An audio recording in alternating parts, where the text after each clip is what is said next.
Girls, saan kayo girls? Saan delegation? Urdaneta po. Wow, Urdaneta.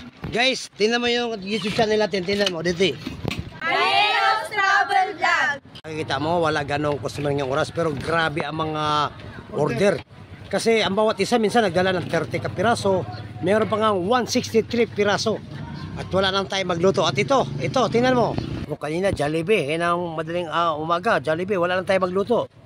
Oh, ngayon, beef pares. Nako. Maalala ko si Diwata pag beef pares.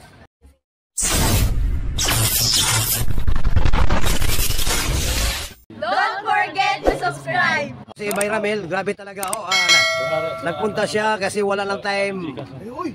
Wala tayong wala tayong magluto. Grabe oh.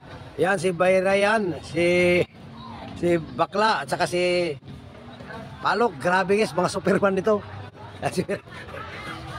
Like and share. Okay. So nandito naman mga bagong athletes dito guys na bumibili sa ating paninda.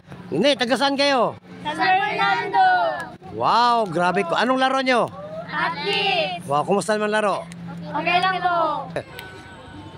Don't forget to subscribe. Aeros Travel Vlog. Saan kayo guys? Ilocos Norte. Wow, grabe. Mga players ba din kayo? Mga spectator lang to guys. Aeros Travel Vlog. Please subscribe. Ito mga magaganda talaga mga dilag dito sa Ilocos region. Grabe. Yan o, mga pangalan nila. Napagawa sa akin. Wow, smiling face. Wow, grabe. Pit malo, grabe. Courtesy by Rodney Taylaran.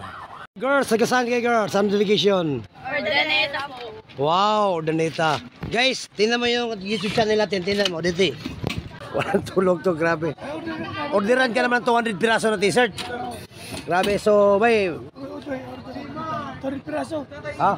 200 piraso guys, ang order, grabe. So yan ang order t-shirt, 200 piraso. Hindi pa ito kasama sa mga nagkakas kahapon. Kasama namin ang mga magaganda mga estudyante dito sa InCut. Yes. So ano bang tinitinda nyo guys na kung bumibili kami ngayon, napaganda. Yung tinitinda nila guys, oh, yan oh. Yan. Bibimbap, Ilok. Anong tawag dyan?